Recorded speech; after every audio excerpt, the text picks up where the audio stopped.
Kejatuhan Lucifer, makna Alkitabiah di balik pemberontakannya di surga, dan misteri rohani yang mengelilingi asal mula kejahatan, termasuk di antara tema yang paling sering dibahas dan sekaligus paling sering disalahpahami dalam kitab suci.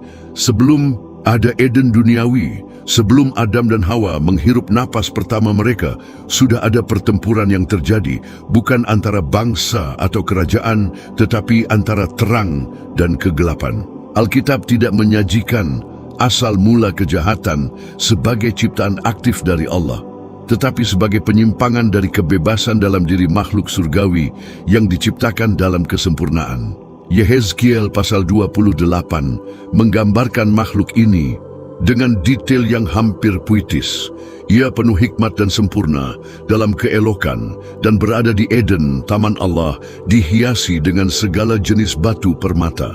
Ia bukan makhluk biasa, melainkan kerup yang diurapi, ditetapkan oleh Allah, yang berjalan di atas batu-batu yang menyala-nyala.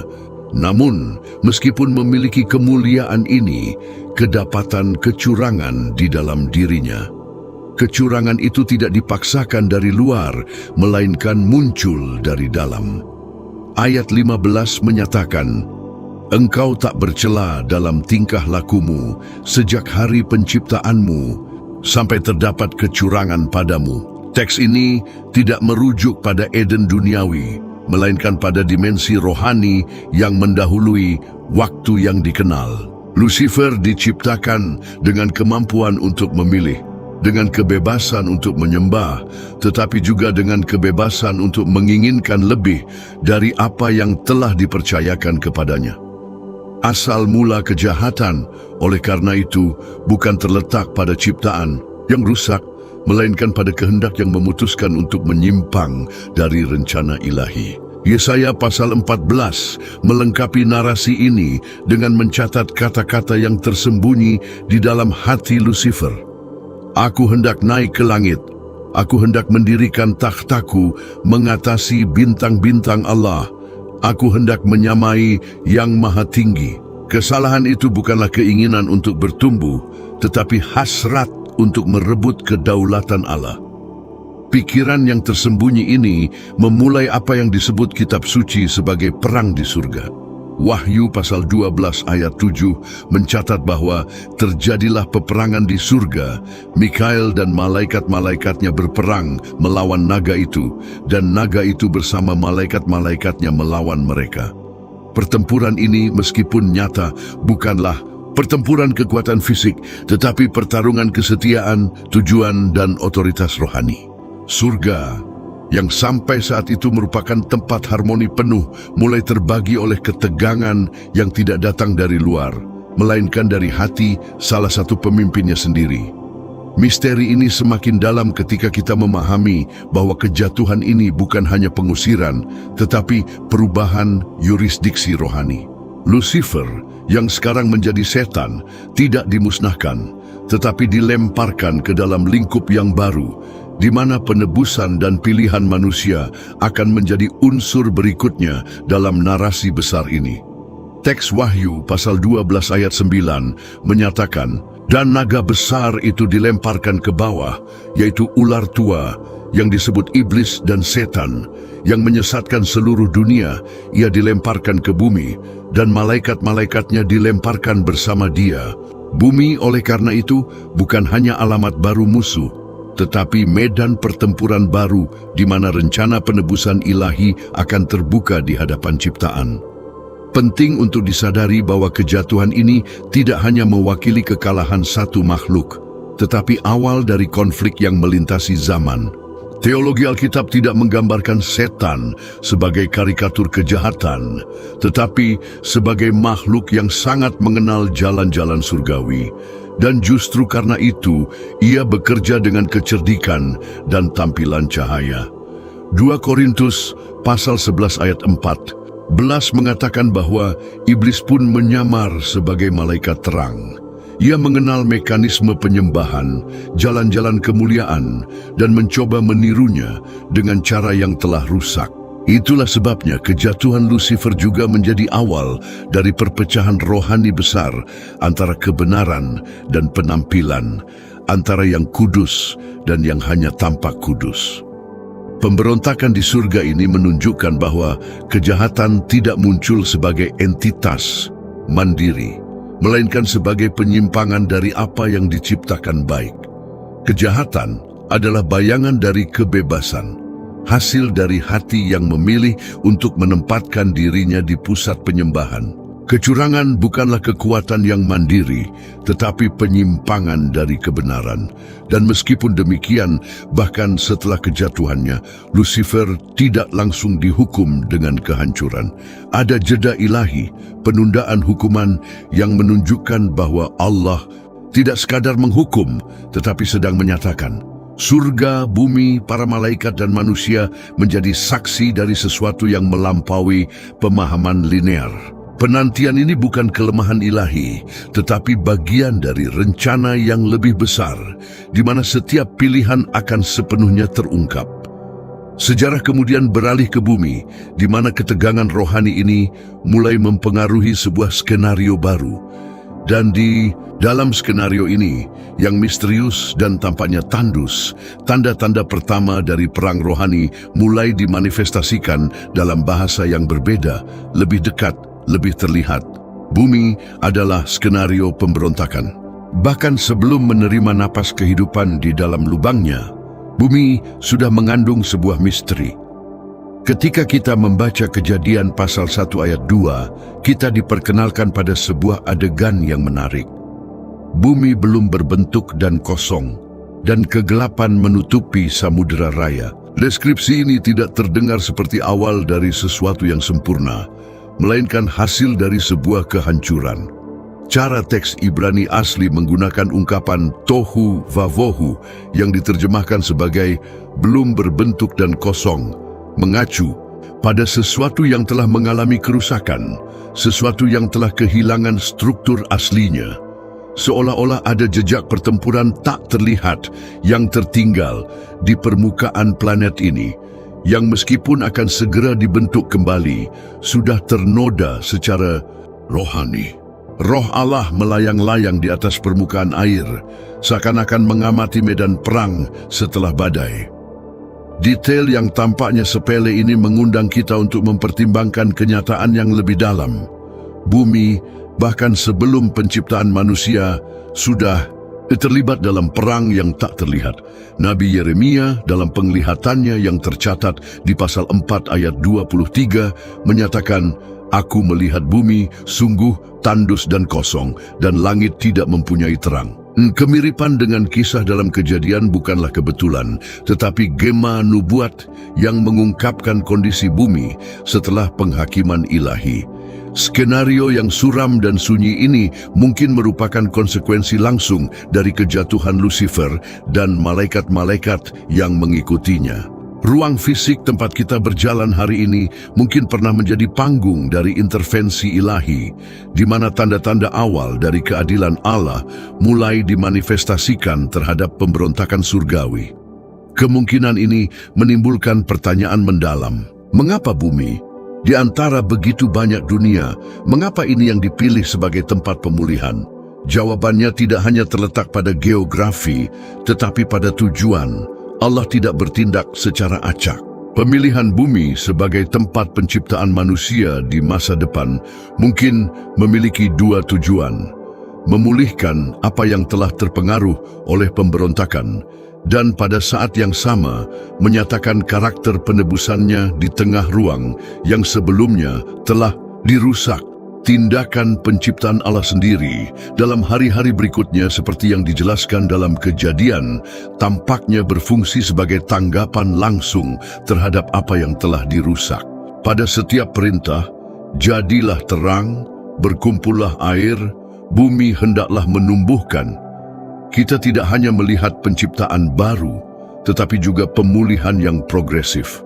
Allah sedang menempatkan tatanan di mana sebelumnya ada kekacauan, memisahkan terang dan gelap, hidup dan mati, struktur dan kebingungan.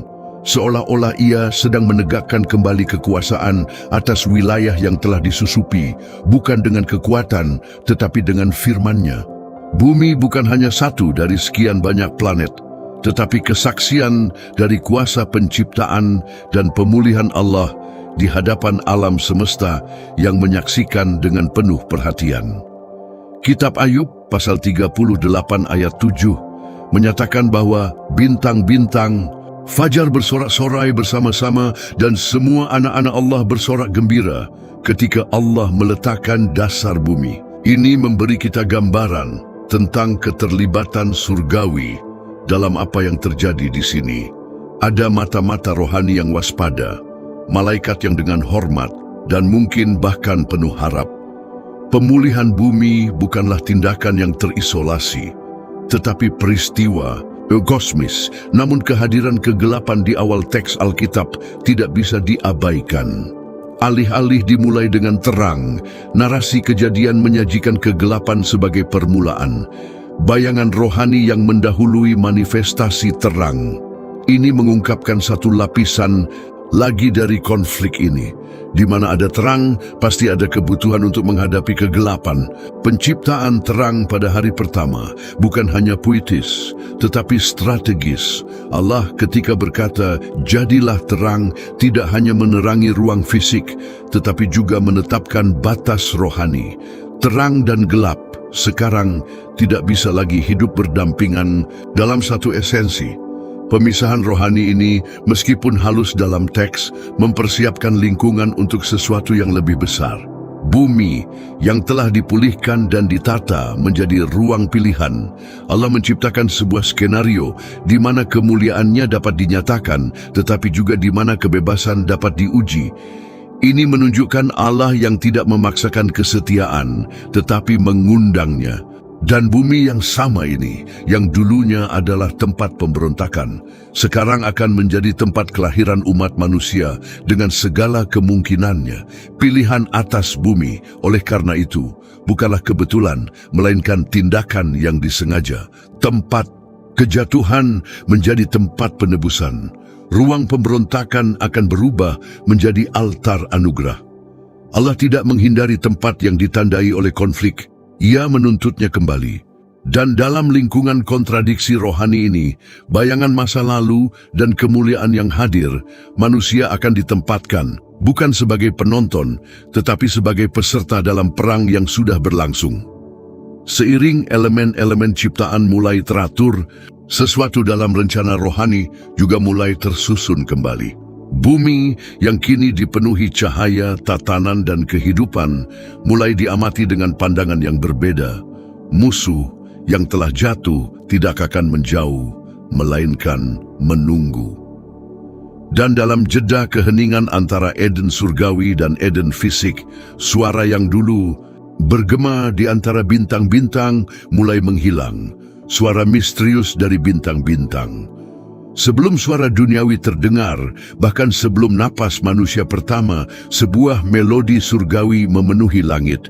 Itu bukan suara biasa, itu adalah nyanyian sempurna, dilantunkan oleh mirit-mirit malaikat, gema penyembahan yang memenuhi langit dengan kemuliaan dan penghormatan. Ayub pasal 38 ayat 7 menggambarkan momen ini dengan puisi yang halus. Ketika bintang-bintang fajar bersorak-sorai bersama dan semua anak-anak Allah bersorak gembira. Kelahiran bumi diiringi oleh simfoni ilahi, sebuah paduan suara dari kemurnian yang tak terbantahkan. Dan Lucifer sebelum kejatuhannya bukan sekadar pendengar, tetapi bagian penting dari harmoni itu. Kitab suci memperkenalkan Lucifer sebagai makhluk yang dihiasi batu-batu permata, tetapi juga terkait dengan musik. Yehezkiel pasal 28 ayat 13 mengatakan bahwa di dalam dirinya terdapat rebana dan seruling yang disiapkan sejak hari penciptaannya. Ia bukan hanya makhluk terang, melainkan alat hidup penyembahan. Tubuhnya memancarkan musik. Esensinya bergetar dengan suara pujian. Tidak diragukan lagi bahwa fungsinya, selain sebagai kerub pelindung, sangat erat kaitannya dengan penyembahan surgawi. Ia tidak hanya memuliakan, ia juga memimpin yang lain untuk memuliakan. Suara yang datang dari tempat tinggi tidaklah kacau atau berisik, tetapi penuh dengan tujuan. Musik di surga bukan sekadar seni, melainkan teologi yang dinyanyikan. Para malaikat tidak hanya memuji, mereka menyatakan kebenaran kekal dengan intonasi. Dan setiap nada yang dipancarkan, setiap suara yang bergema di antara langit, menyatakan tatanan ilahi yang sempurna. Tetapi ketika kesombongan masuk ke dalam hati Lucifer, harmoni itu dilanggar. Penyembahan yang sebelumnya terpusat kepada Allah, mulai beralih kepada makhluk itu sendiri. Dan ketika hal itu terjadi, sesuatu yang hanya sedikit orang pahami pun muncul, keheningan rohani. Pelanggaran dalam penyembahan tidak hanya menyebabkan pemberontakan hierarki di surga, tetapi juga menyebabkan retakan dalam lingkungan suara di dunia rohani. Suara bintang-bintang fajar terputus, getaran yang merayakan kemuliaan Sang Pencipta tercemar oleh disonansi. Kejatuhan Lucifer bukan sekadar masalah otoritas, melainkan sebuah keretakan bunyi. Pujian yang seharusnya ia salurkan mulai ditahan untuk dirinya sendiri. Dan ketika suara penyembahan kehilangan arah, ia berhenti menjadi terang dan berubah menjadi kegelapan. Itulah sebabnya keheningan rohani yang mendahului penciptaan manusia begitu simbolis. Bumi yang sudah terpisah dari harmoni asli menjadi ruang untuk penyesuaian ulang. Allah mulai membangun kembali, menata, dan berbicara. Dan hal pertama yang dia katakan, seperti yang tertulis dalam Kejadian pasal 1 ayat 3, adalah, "Jadilah terang." Terang ini bukan hanya terang secara fisik, tetapi mewakili pemulihan tatanan. Di mana ada kekacauan, masuklah kejelasan. Di mana ada keheningan, masuklah firman penciptaan. Terang mendahului suara, tetapi mempersiapkan jalan agar penyembahan dipulihkan. Dengan penciptaan manusia, Allah tidak hanya membentuk tubuh dari tanah liat dan mengisinya dengan kehidupan, Ia juga memperkenalkan jenis suara baru dalam keberadaan. Suara manusia, suara yang berbeda dari para malaikat, membawa tanda pilihan. Manusia tidak bernyanyi karena diprogram untuk itu, ia bernyanyi karena ia mengenal. Penyembahan manusia lahir dari pertemuan dengan kebenaran. Ia tidak sempurna, terbatas, seringkali rusak, tetapi memiliki nilai yang tak terukur karena berasal dari kebebasan. Keretakan yang disebabkan oleh Lucifer membuka kekosongan dalam penyembahan surgawi. Tetapi kekosongan ini tidak dibiarkan begitu saja. Allah memilih untuk mengisi ruang itu dengan suara manusia. Mazmur 8 ayat 2 mengatakan bahwa dari mulut anak-anak dan bayi yang menyusu engkau telah membangun kekuatan karena musuh-musuhmu. Artinya, bahkan dalam kelemahannya, suara manusia memiliki kekuatan untuk membungkam musuh. Musik surga kehilangan satu suara, tetapi menemukan suara lain yang tak terduga dan menebus, berasal dari debu bumi.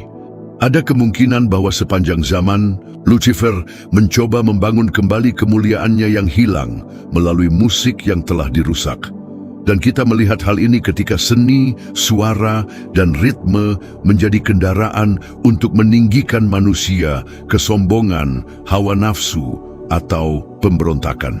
Ia masih memahami kekuatan suara dan mencoba memanipulasinya. Tetapi musik yang lahir dari roh yang hancur masih tetap menjadi jawaban paling kuat terhadap kegelapan. Ketika seorang manusia menyerah dan menyembah dalam roh dan kebenaran, bahkan dengan suara yang retak, ia menyambung kembali melodi yang dulu terputus di surga. Suara bintang-bintang fajar masih bergema, tetapi kini dalam frekuensi yang berbeda. Setiap kehidupan yang diubah adalah nada yang disetel kembali. Setiap tindakan penyembahan adalah nada yang dipulihkan. Dan dengan demikian, sementara ciptaan diatur kembali, langit dan bumi kembali sejajar dalam apa yang selalu menjadi tujuan kekal kemuliaan Sang Pencipta. Namun musuh yang mengetahui nilai suara ini tetap mengintai. Keheningannya kini bersifat strategis, dan gerakan selanjutnya tidak akan datang dengan musik, tetapi dengan bahasa lain yang lebih tua, lebih licik, Jurang itu bukan diciptakan untuk manusia. Ada kesalahpahaman umum yang terus hidup dalam benak banyak orang selama berabad-abad. Gagasan bahwa neraka diciptakan sebagai hukuman bagi manusia. Namun ketika kita memperhatikan dengan saksama kata-kata Yesus, muncul sebuah wahyu yang mengejutkan. Dalam Matius pasal 25 ayat 41, dia berkata, "Enyahlah dari hadapanku, hai kamu orang-orang terkutuk, masuklah ke dalam api yang kekal yang telah sedia untuk iblis dan malaikat-malaikatnya." Teks ini jelas, neraka atau api kekal pada awalnya tidak dirancang untuk menghukum umat manusia, melainkan untuk malaikat-malaikat yang memberontak. Perbedaan ini sepenuhnya mengubah cara kita memandang penghakiman dan keadilan ilahi. Alkitab mengungkapkan bahwa penghakiman pertama Allah setelah pemberontakan rohani bukanlah terhadap manusia, melainkan terhadap para malaikat yang berdosa.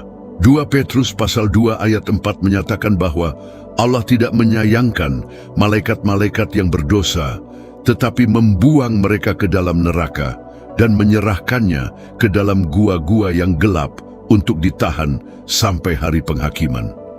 Ini menunjukkan bahwa jurang penjara rohani sudah ada jauh sebelum kejatuhan manusia di Eden.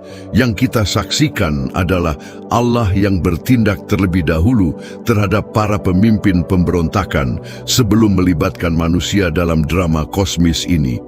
Tempat ini yang disebut neraka, jurang, atau bahkan Gehenna dalam beberapa bagian bukanlah kecelakaan dalam narasi ilahi. Ia ditetapkan sebagai tempat penahanan bagi makhluk rohani yang telah melanggar tatanan ilahi. Bahasa yang digunakan oleh Petrus menunjukkan adanya masa tunggu. Mereka tidak sekadar dihukum, tetapi sedang disimpan untuk sesuatu yang akan datang.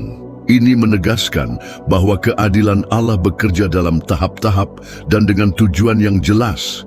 Namun jika neraka disiapkan untuk iblis dan malaikat-malaikatnya, mengapa manusia bisa dilemparkan ke tempat yang sama? Jawabannya bukan terletak pada penciptaan manusia, tetapi pada pilihannya. Manusia diciptakan menurut gambar dan rupa Allah dengan kebebasan untuk memilih dan kesadaran rohani. Ketika manusia memilih untuk mengikuti jalan pemberontakan yang sama, ia berjalan ke arah yang sama dengan penghakiman yang telah ditetapkan bagi para malaikat yang jatuh. Penghukuman itu bukanlah sesuatu yang sewenang-wenang. Itu adalah cerminan dari perjanjian yang dibuat, bahkan jika secara tidak sadar dengan kesalahan dan ketidaktaatan. Kebenaran ini menunjukkan betapa rencana awal Allah bagi manusia adalah persekutuan, bukan penghukuman.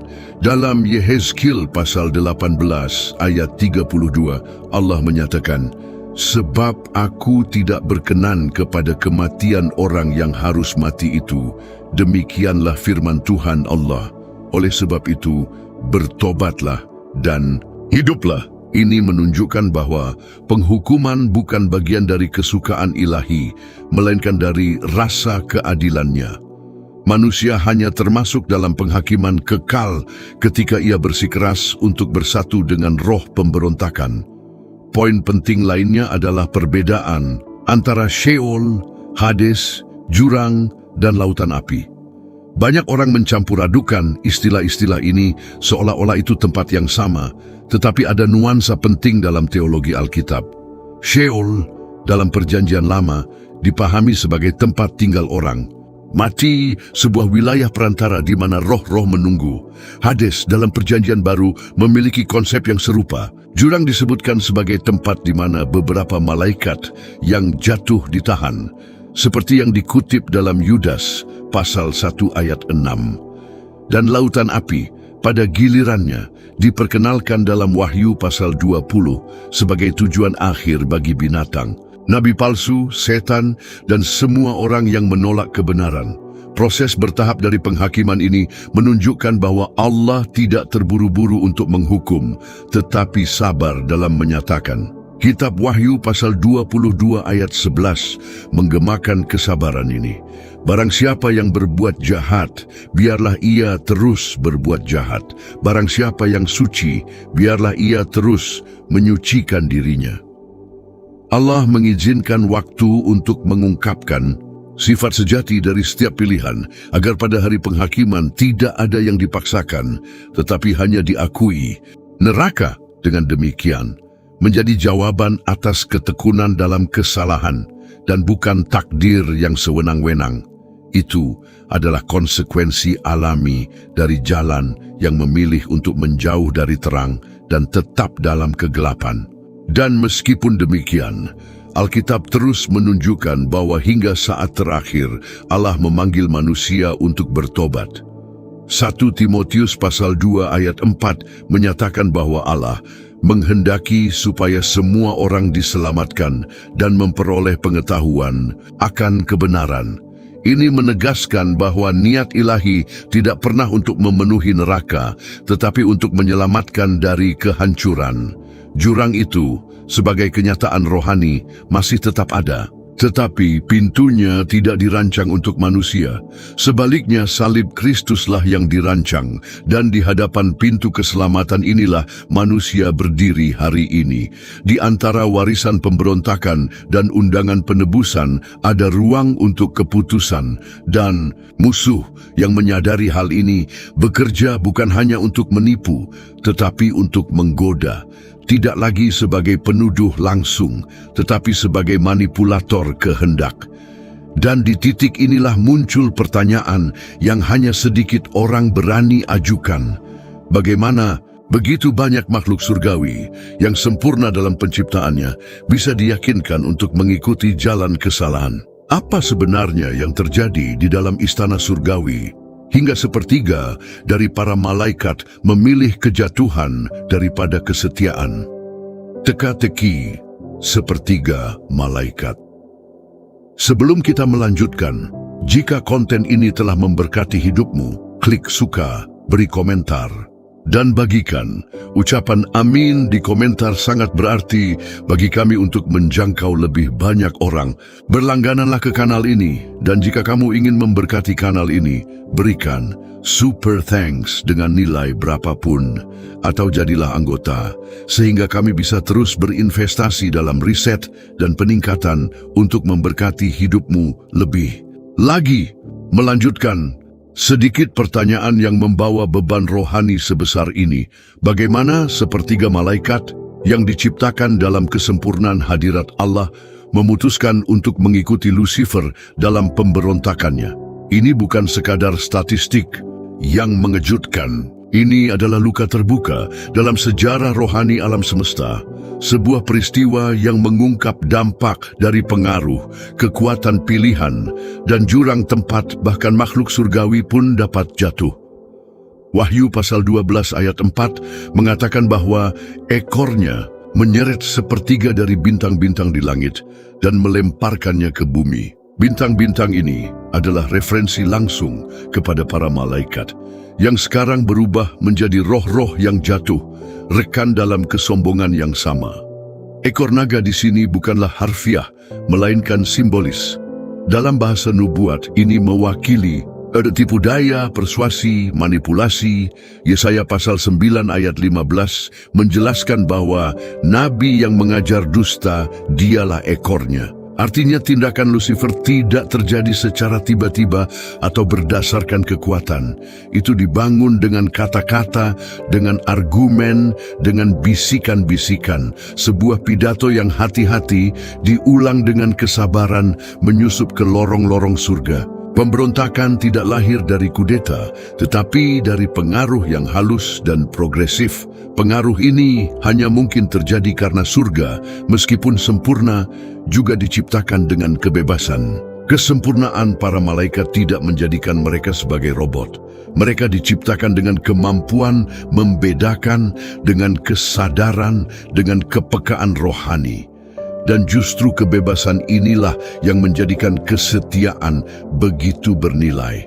Allah tidak pernah menginginkan hamba yang terpaksa, tetapi pelayan yang sukarela. Kehendak bebas bukan hanya karunia manusia, itu adalah ciri khas dari ciptaan yang sadar. Surga selalu menjadi tempat pilihan. Apa yang ditawarkan Lucifer kepada sepertiga malaikat bukan hanya kepemimpinan baru, tetapi logika baru. Sebuah sistem rohani yang dibalik, di mana kemuliaan tidak lagi harus mengalir kepada Allah, tetapi dapat dibagi-bagikan. Usulan itu bersifat halus, bukan penghancuran Allah, tetapi desentralisasi penyembahan. Sebuah rencana di mana setiap makhluk dapat naik dalam kekuasaan, dalam pengakuan, dalam status. Godaannya bukanlah kekacauan, tetapi otonomi. Dan disinilah terletak salah satu misteri terbesar dari pemberontakan.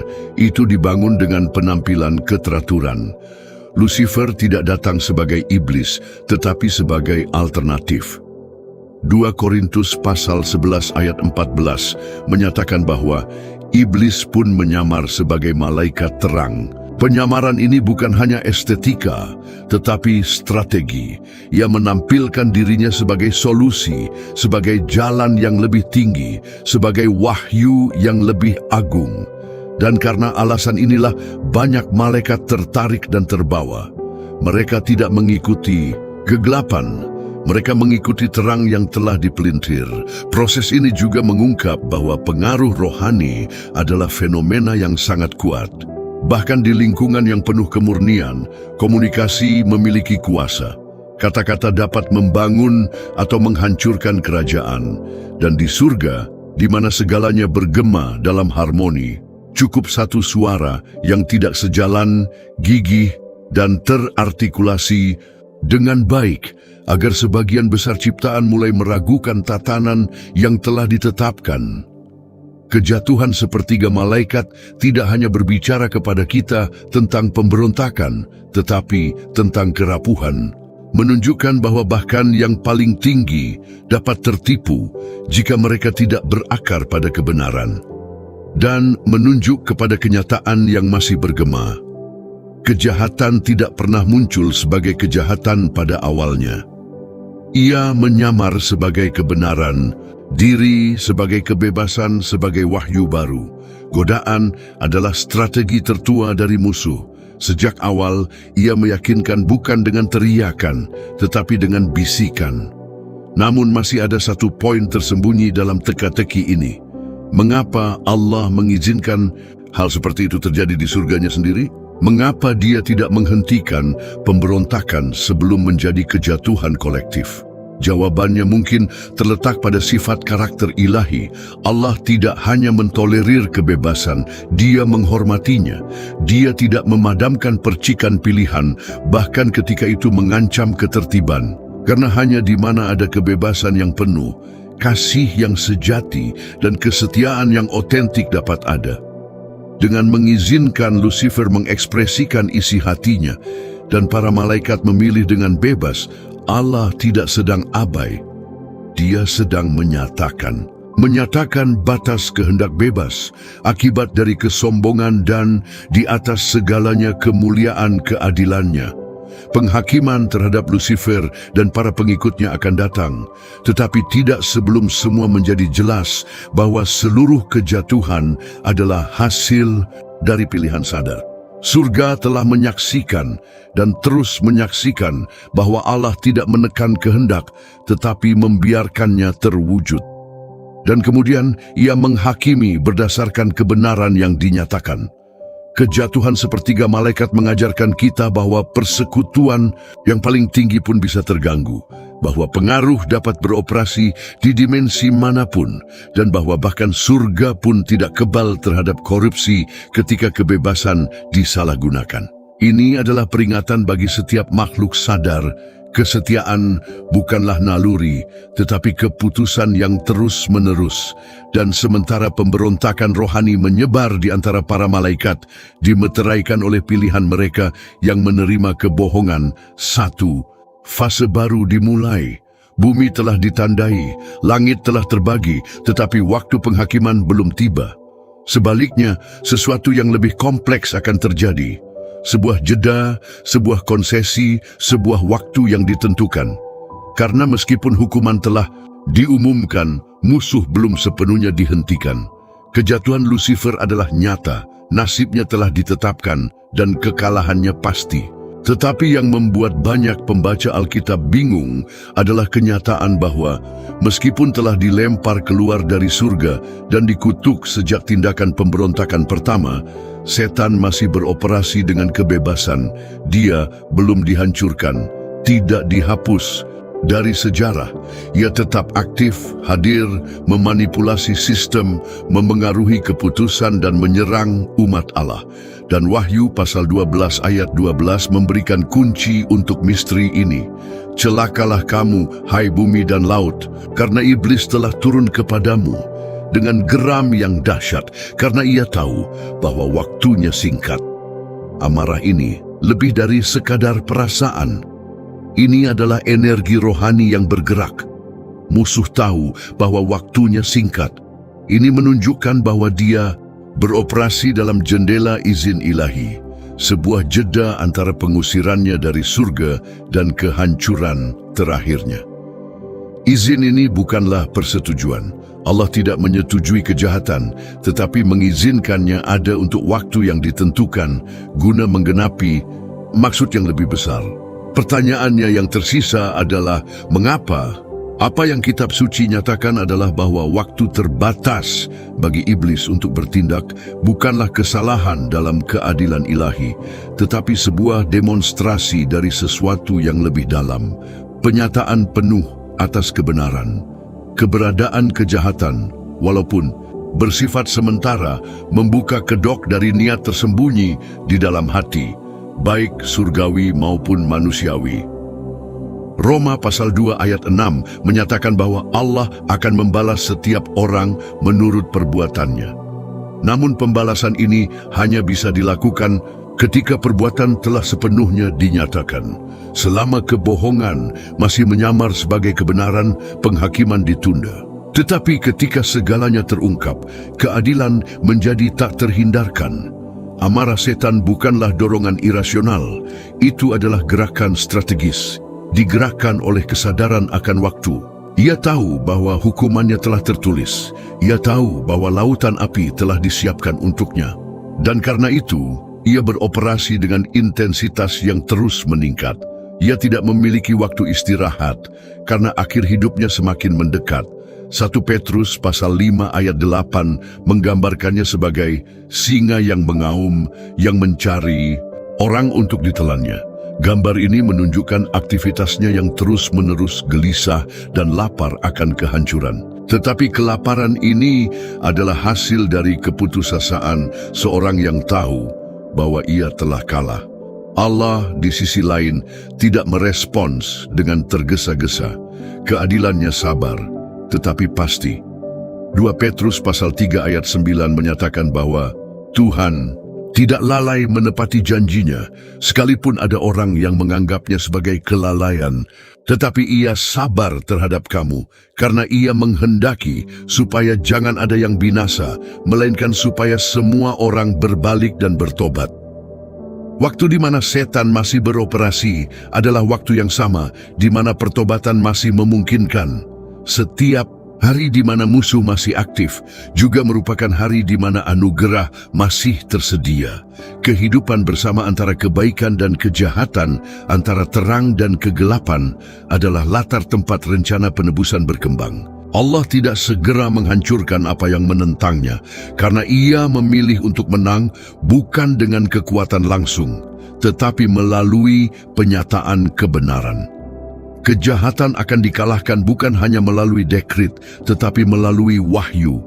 Dan wahyu ini terjadi di hadapan mata para malaikat manusia dan seluruh alam semesta. Setiap tindakan keadilan, setiap pilihan iman, setiap penolakan terhadap tipu daya adalah kesaksian melawan kerajaan kegelapan. Dalam konteks ini, musuh terus bertindak, tetapi bukan sebagai penguasa, melainkan sebagai terhukum yang melarikan diri. Ia tidak memerintah, ia melawan. Ia tidak mencipta, ia memutarbalikkan. Dan bahkan tindakan-tindakannya yang paling mengerikan pun dibatasi oleh batas-batas rohani yang tidak dapat ia lewati. Kitab Ayub mengungkapkan ini dengan jelas ketika setan muncul di hadapan Allah meminta izin untuk menyentuh kehidupan Ayub. Jawaban ilahi bukanlah izin penuh, melainkan terbatas. Sesungguhnya segala miliknya ada dalam kuasamu, hanya jangan ulurkan tanganmu terhadap dirinya. Ayub pasal 1 ayat 12. Ini menunjukkan bahwa bahkan tindakan setan tunduk kepada kedaulatan Allah. Segala sesuatu yang telah diungkapkan hingga kini menunjuk pada satu kebenaran yang melampaui waktu, ruang, dan langit. Ada perang tak terlihat yang telah berlangsung sejak sebelum awal mula, tetapi perang itu bukanlah kekal. Kejahatan memiliki batas waktu, kegelapan memiliki batas. Pemberontakan yang dimulai oleh Lucifer tidak akan memiliki kata terakhir. Allah, dalam hikmat-Nya yang tak terbatas, telah mengarahkan segala sesuatu menuju penyelesaian yang adil, mulia, dan pasti. Setiap bab dalam kisah ini mengingatkan kita bahwa kejatuhan bukanlah akhir, melainkan awal dari rencana penebusan. Bahwa takhta Allah tidak pernah terancam, tetapi kebebasan manusia dipulihkan oleh kasih. Bahwa langit menangis ketika sepertiga malaikat jatuh, tetapi hari ini bersuka cita atas setiap hati yang memilih untuk kembali. Suara bintang-bintang fajar yang terputus karena pemberontakan sedang dipulihkan dalam setiap suara yang bangkit untuk menyembah dalam roh dan kebenaran. Mungkin saat mendengarkan pesan ini, hatimu telah tersentuh.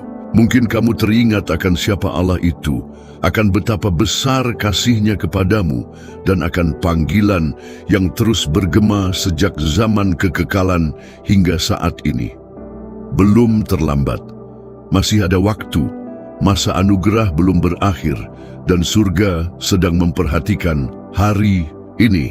Jika kamu ingin berdamai kembali dengan juru selamat kita Yesus Kristus karena telah menjauh dari jalannya, atau jika kamu ingin memulai perjalanan baru menuju keselamatan kekal, tulislah di kolom komentar, "Aku menerimamu, Tuhan Yesus, sebagai Tuhan dan Juru Selamat satu-satunya dalam hidupku." Ini bukan sekadar sebuah kalimat, ini adalah langkah menuju kekekalan. Dan jika kamu sudah berjalan bersama Kristus, tulislah amin agar pesan ini menjangkau lebih banyak hati, semakin disebarkan dan dibagikan kepada mereka yang paling membutuhkan untuk mendengarnya. Kiranya terang Tuhan terus menerangi pengertianmu, menguatkan imanmu, dan mempersiapkan rohmu untuk hari di mana setiap air mata akan dihapuskan dan setiap ketidakadilan akan dihakimi. Sampai saat itu tiba, kiranya hatimu tetap teguh dalam damai dan penuh pengharapan. Sampai jumpa.